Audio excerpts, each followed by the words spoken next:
Good morning, student. How are you all? I hope you all are good and fine at home.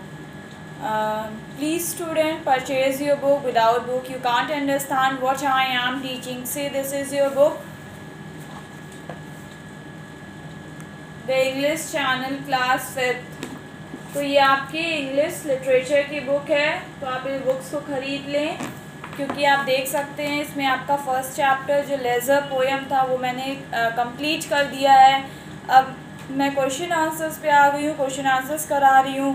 तो please students आप books ख़रीद लें, और ये बहुत ही इम्पॉर्टेंट है आपके लिए बुक्स ख़रीदना। तो आप बुक्स ख़रीदें, परचेज़ करें एंड अपनी स्टडी को कंटिन्यू करना स्टार्ट कर दें। विदाउट बुक आपको समझ में नहीं आएगा कि आपकी टीचर्स क्या पढ़ा रही हैं। तो मेरी सब बच्चों से यही रिक्वेस्ट है, प्लीज़ स्टूडेंट बुक्स ख़रीद लें एंड स्टडी कंटिन्यू करें। ओके, कल मैंने आपको क्या पढ़ा दिया था? मैंने आपको लेज़र का पूरा एक्सप्लेन कर दिया था, पोएम क्या है, पोएट क्या कह रहे हैं, लेज़र का मीनिंग क्या होता है।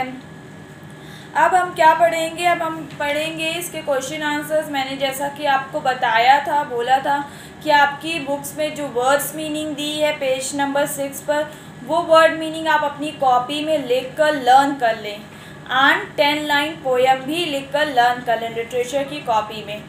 सेकंड, मैंने आपका टिक द करेक्ट ऑप्शन करा दिया था, उसको बुक्स में ही रहने दीजिए, कॉपी में करने की कोई ज़रूरत नहीं है। एंड बी वाला आपका था आंसर द फॉलोइंग क्वेश्चन, जिसमें से आपका फर्स्ट, सेकंड, थर्ड हो चुका था। हमको करना है फोर्थ एंड फिफ्थ। तो एक बार थर्ड हम फिर से एक्सप्लेन कर देते हैं, फिर उसके बाद स्टार्ट करते हैं फोर्थ एंड फिफ्थ का। तो थर्ड वाला जो था क्वेश्चन, उसमें आप देख सकते हैं, look at your book student.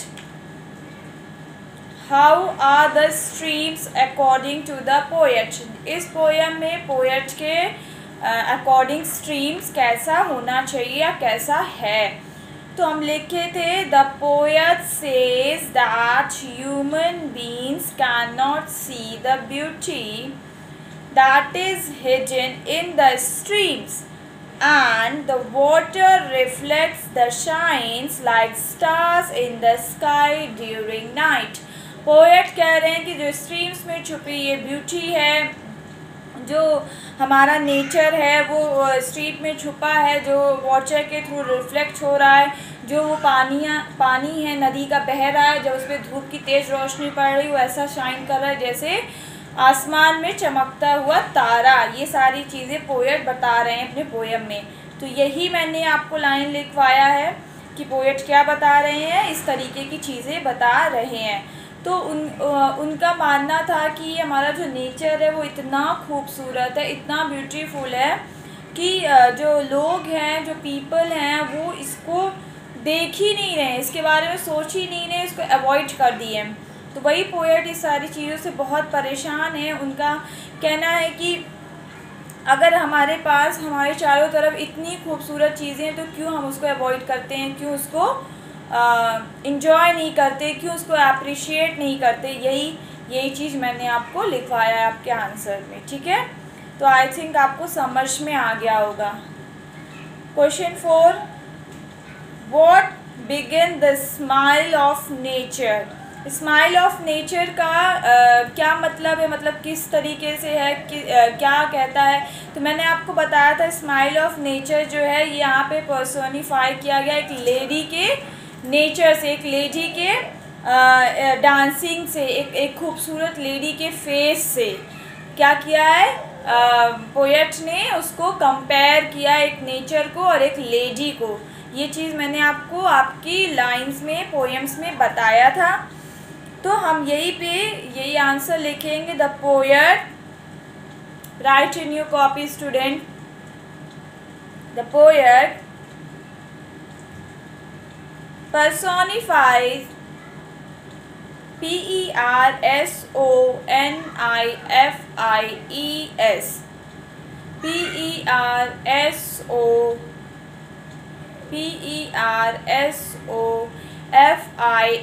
personifies, the poet personifies beauty as a young, beauty as a young, as a young, as a young, young, beauty as a young,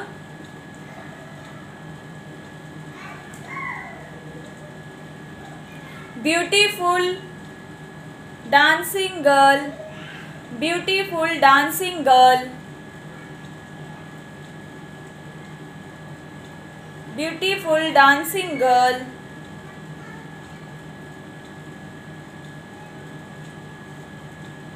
having a smiling face, having a smiling face, having a having having a s m i l i n g, smiling face, having a smiling face.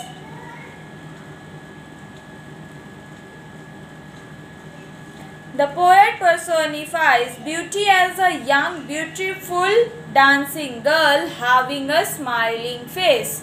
तो poet यहाँ पे एक lady को उसके खूबसूरत और smiley face से किसको कंपेयर किए हैं? Beauty as a young girl having a smiling face, इस नेचर को स्माइलिंग फेस के साथ कंपेयर किए हैं, बताए हैं। जैसे एक लड़की नृत्य करती हुई कितनी खूबसूरत है, उसके पैर के मूव्स कितने खूबसूरत हैं, उसके भाव कितने खूबसूरत हैं, एक्सप्रेशंस कितने अच्छे हैं, वैसे ही हमारा नेचर भी उतना ही ब्यूटीफुल, इतना ही खूबसूरत है।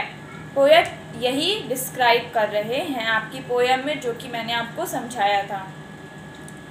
अब देखिए question number 5, What other things does the poet want people to watch? क्या पोएट चाहते हैं दूसरों के चीज़ों में देखना, मतलब जो हमारा नेचर से रिलेटेड है, तो पोएट क्या चाहते हैं वो चीज़ें दूसरों में, लोगों में होनी चाहिए, वो सारी चीज़ें होनी चाहिए नेचर से रिलेटेड। तो पोएट जो ओवरऑल कोई उनकी पर्सनल लाइफ के बारे में यहाँ पे डिस्कस नहीं कर रहे हैं। ओवरऑल पोएट का बस यही कहना है कि वो जो हो नेचर के प्रति अवेयर हो, तो नेचर को लेकर वो थोड़ा सा अवेयर है, तो पोएट यही यहाँ पे एक्सप्लेन करेंगे। तो हम अपने आंसर में लिखेंगे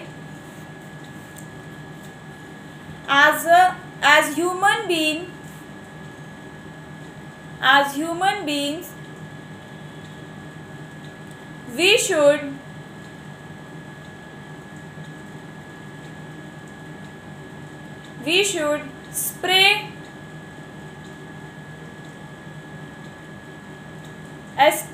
spare some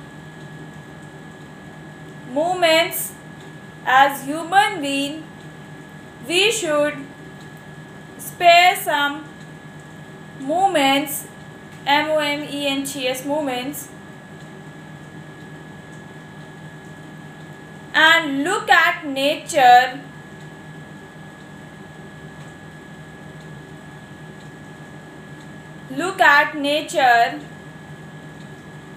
and natural beauty, natural, natural beauty spread, spread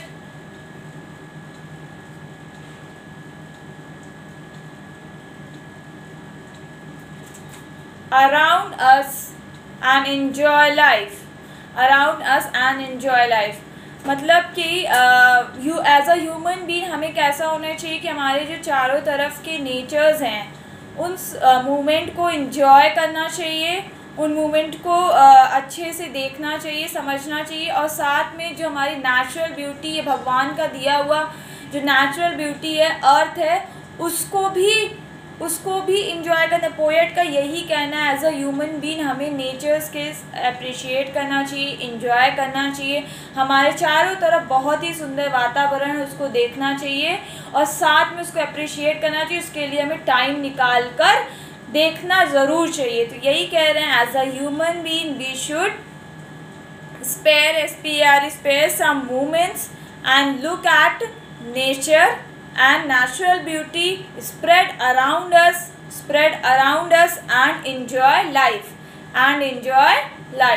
तो हमें कैसा होना चाहिए, अपनी लाइफ को एंजॉय करना चाहिए, हमारे चारों तरफ जो नेचुरल ब्यूटीज़ हैं उसको अच्छे से देख के अप्रिशिएट करना चाहिए। यही चीज़ पोएट ने आपकी पोएम में डिस्क्राइब किया है।